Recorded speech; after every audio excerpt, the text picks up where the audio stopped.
So good morning guys. तो चलिए start करते हैं आज का रिवीजन सेशन। बताइए यूनेस्को की गुडविल एम्बेसडर अभी कौन बनी? तो आंसर होगा नाओमी कावासे। ये जापान की फिल्म निर्देशक है। वैसे यूनेस्को की फुल फॉर्म क्या होती है? United Nation Educational Scientific and Cultural Organization. Headquarter मिलेगा पेरिस फ्रांस में और डायरेक्टर जनरल कौन है? अद्रोजाले। और यूएनएफपीए यानी कि यूनाइटेड नेशन पॉपुलेशन फंड, इसकी गुडविल एम्बेसडर कौन बनी? तो आंसर होगा नटालिया वोडियानोवा। रशिया की सुपर मॉडल है ये। ट्विटर के अभी नए सीईओ बन गए कौन? पराग अग्रवाल। ट्विटर का हेडक्वार्टर मिलेगा कैलिफोर्निया में। अच्छा, दुनिया का पहला तैरता हुआ शहर बना रहा है साउथ कोरिया। ये 2025 तक बनकर तैयार रह जाएगा, ऐसा बोला है इन्होंने। साउथ कोरिया जिसकी कैपिटल सियोल है, करेंसी है साउथ कोरियन वॉन, प्रेसिडेंट है मून जेइन। और अगर इसी तरह से एग्जाम में आपके प्रश्न आता है कि दुनिया का पहला ऊर्जा द्वीप ये कौन सा देश बना रहा है, तो आंसर होगा डेनमार्क। डेनमार्क वैसे एक कृत्रिम द्वीप यानी कि आर्टिफिशियल आइलैंड भी बना रहा है जिसका नाम है लिनेट होम। अच्छा, दुनिया का पहला तैरता हुआ नेशनल पार्क ये कौन सा है? काबुल लामजाव नेशनल पार्क है। कहां पर है? मणिपुर में, लोकटक झील पे है ये भी ध्यान रखना। चाइना और इंडिया के बीच में जो बॉर्डर लाइन है उसको क्या कहते हैं? मैकमोहन लाइन कहते हैं। बाकी इंडिया और पाकिस्तान के बीच की को कहते हैं रेड क्लिफ लाइन। और साउथ कोरिया नॉर्थ कोरिया आप जानते ही, उनके बीच की लाइन को कहते हैं 38th पैरेलल। और यूएसए और कनाडा के बीच की को कहते हैं 49 पैरेलल। पाकिस्तान और अफगानिस्तान के बीच की बॉर्डर लाइन होती है डूरंड लाइन, ये भी ध्यान रख लेना। अच्छा, इंटरपोल के नए अध्यक्ष अभी बने हैं, क्या नाम है? अहमद नासर अल रईसी। ये यूनाइटेड अरब अमीरात के। इंटरपोल मतलब इंटरनेशनल क्रिमिनल पुलिस ऑर्गेनाइजेशन। स्थापना होती है 1923 में। हेडक्वार्टर है लियोन फ्रांस में। मेंबर देश इसके कितने हैं? 195 है। इसका आदर्श वाक्य क्या होता है? एक सुरक्षित दुनिया के लिए पुलिस को जो। अभी 7वां international film festival of India 2021 आयोजित हुआ था। कहां पे? अभी नवंबर में हुआ था ये, नवंबर 2021 में, गोवा में। और इसमें most friendly state for film shooting रहा था Uttar Pradesh. Silver peacock award for best film मिला था, एक जापानीज फिल्म है रिंग वॉन्डरिंग को। और Indian film personality of the year का अवार्ड मिला था प्रसून जोशी को। तो ये फैक्ट भी याद रखना। बाकी सार्वजनिक परिवहन के रूप में रोपवे सेवा को शुरू करने वाला पहला भारतीय शहर कौन सा बना? वाराणसी।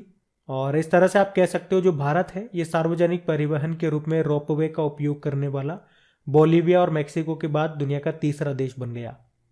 एक बुक है Resolved Uniting Nation in a Divided World. ये ऑटोबायोग्राफी है किसकी? बान की मून की, जो कि यूनाइटेड नेशन के पूर्व सेक्रेटरी जनरल थे। वर्तमान में तो एंटोनियो गुतेरेस है। और कुछ ऑटोबायोग्राफी में आपसे पूछूं तो द अंबुजा स्टोरी ये ऑटोबायोग्राफी है नरोत्तम सेकसरिया की। सुरेश रैना की ऑटोबायोग्राफी का नाम क्या है? Believe what life and cricket taught me. चलिए बताइए, विश्व में हरित क्रांति का जनक किन्हें कहा जाता है? नॉर्मन बोरलॉग को। हरित क्रांति, इसका संबंध किससे है? खाद्यान्न उत्पादन से। भारत में हरित क्रांति का जनक डॉक्टर एम.एस. स्वामीनाथन को कहा जाता है।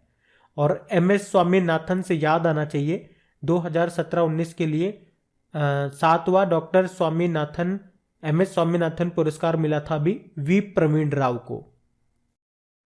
और हाँ गाइस, अनअकैडमी आपके लिए लेकर के आया है बढ़िया बैचेस ताकि आपकी तैयारी हो एकदम पक्की। तो आज ही सब्सक्राइब करें अनअकैडमी प्लस और पाएं अंकुश लांबा, आशीष अरोड़ा, निमिषा बंसल और इंडिया के और भी टॉप एडुकेटर्स एक ही प्लेटफॉर्म पर।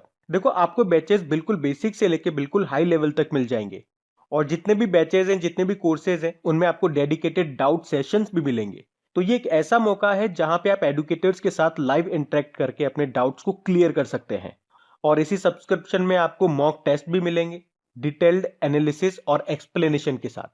तो अगर आप बैंक एग्जाम की तैयारी कर रहे हैं तो ये सही मौका है इस अपॉर्चुनिटी का लाभ उठाने का।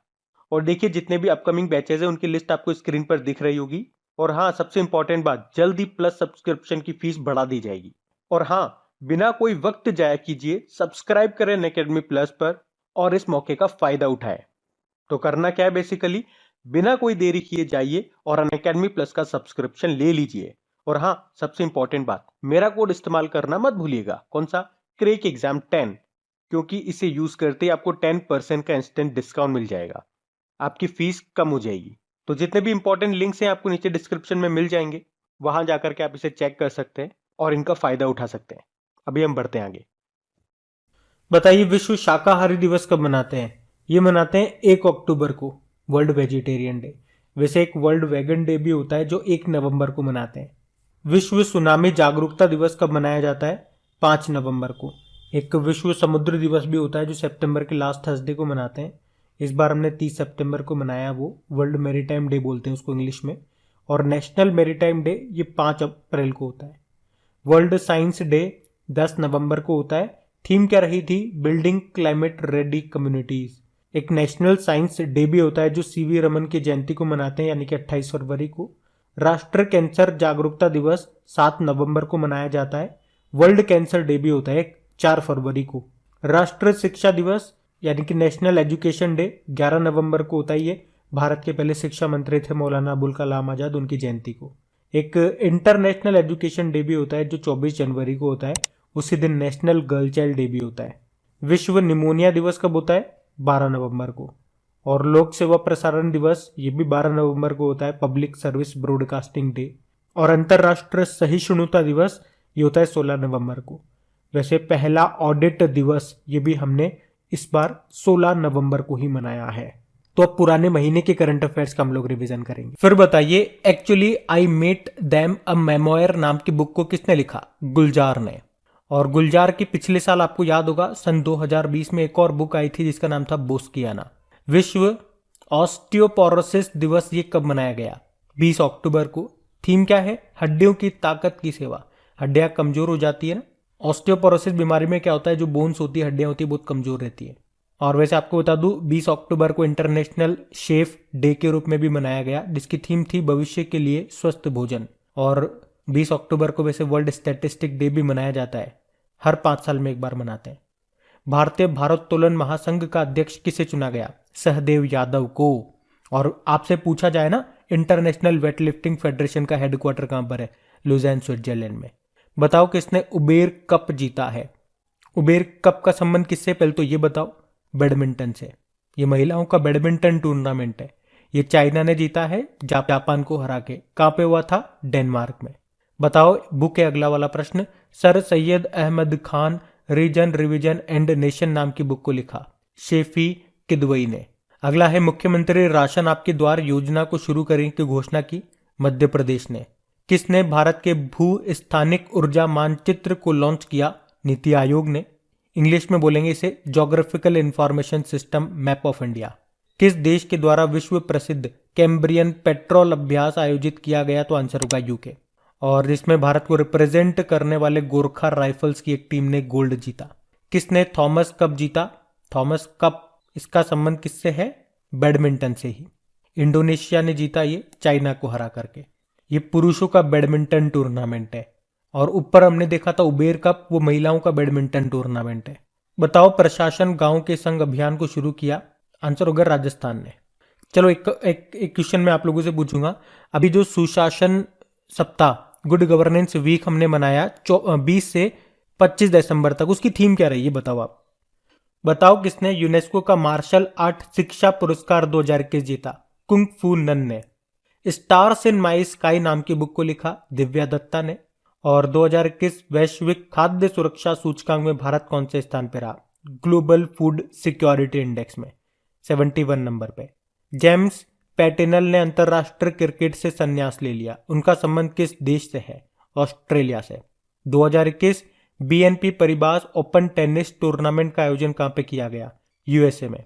और इसे इंडियन वेल्स मास्टर्स भी कहते हैं, याद रखना इस टूर्नामेंट को। और इसमें मेन सिंगल का टाइटल जीता कैमरून नॉरी ने और वुमेन सिंगल का जीता पोला बडोसा ने। बताओ अमेरिका के पहले अश्वेत विदेश मंत्री का निधन हो गया, क्या नाम था? Colin Powell. और अभी यूएसए के पहले अश्वेत रक्षा मंत्री कौन बने थे? लॉयड ऑस्टिन बने थे। यहाँ पे अभी विदेश मंत्री कौन है? एंटनी ब्लिंकन है। और पहली महिला वित्त मंत्री जेनेट येलेन है। किस देश के पहले टेस्ट कप्तान बंटुला वंडपुरा का निधन हो गया? तो आंसर होगा श्रीलंका। किस राज्य की विधानसभा भवन का शताब्दी समारोह अभी मनाया गया? तो आंसर होगा बिहार। और पूर्व अमेरिकी राष्ट्रपति डोनाल्ड ट्रंप ने अभी किस नाम से खुद का सोशल मीडिया एप्लीकेशन लॉन्च किया? तो आंसर होगा ट्रुथ। एडिडास ने किसे अपना वैश्विक ब्रांड एम्बेसडर बनाया? तो आंसर होगा दीपिका पादुकोण को। अब कल के करंट अफेयर्स को रिवाइज कर। तो बताइए पराक्रम दिवस कब मनाया गया? तो आंसर होगा 23 जनवरी को नेताजी सुभाष चंद्र बोस जी की जयंती होती है। इस बार हमने उनकी 125वीं जयंती मनाई। उनके ऊपर एक बुक भी लिखी गई थी अभी, Bose the untold story of an inconvenient nationalist, जिसको किसने लिखा? चंद्रचूड़ घोष ने। पाकिस्तान की पहली ट्रांसजेंडर डॉक्टर कौन बन गई? सारा गिल। और पनामा जंगल में खोजी गई वर्षा मेंढक की नई प्रजाति का नाम किसके नाम पे रखा गया? तो स्वीडिश पर्यावरण कार्यकर्ता हैं ग्रेटा थुनबर्ग, उनके नाम पे। किस देश के केंद्रीय बैंक ने देश में क्रिप्टो करेंसी पर पूरी तरह से प्रतिबंध लगाने का प्रस्ताव रखा? तो आंसर होगा रशिया। किसे men's T20 cricketer of the year 2021 चुना गया? तो आंसर होगा मोहम्मद रिजवान को, ये पाकिस्तान के हैं। और women's T20 cricketer of the year 2021 चुना गया था इंग्लैंड की टेमी बेमॉन्ट को। सैयद मोदी इंडिया इंटरनेशनल में विमेन्स सिंगल का टाइटल जीता PV सिंधु ने। पहले United Nation Development Programme India Youth Climate Champion के रूप में किसे घोषित किया गया? प्राजक्ता कोली को। और कहाँ 44वां कोकबोरोक दिवस मनाया गया? त्रिपुरा में। अभी 19 जनवरी को मनाया गया ये, जिसे त्रिपुरी भाषा दिवस भी कहते हैं। अंकटाड यानी कि United nation conference and trade and development की रिपोर्ट आई थी, उसके अनुसार 2021 में भारत में FDI प्रवाह यानी कि फॉरेन डायरेक्ट इन्वेस्टमेंट प्रवाह कितने प्रतिशत तक घटा? तो आंसर होगा 26% तक। तो गाइज ये था आज का आपका रिवीजन वाला सेशन अच्छा लगा है तो लाइक करके शेयर ज़रूर कीजिएगा। Thank you.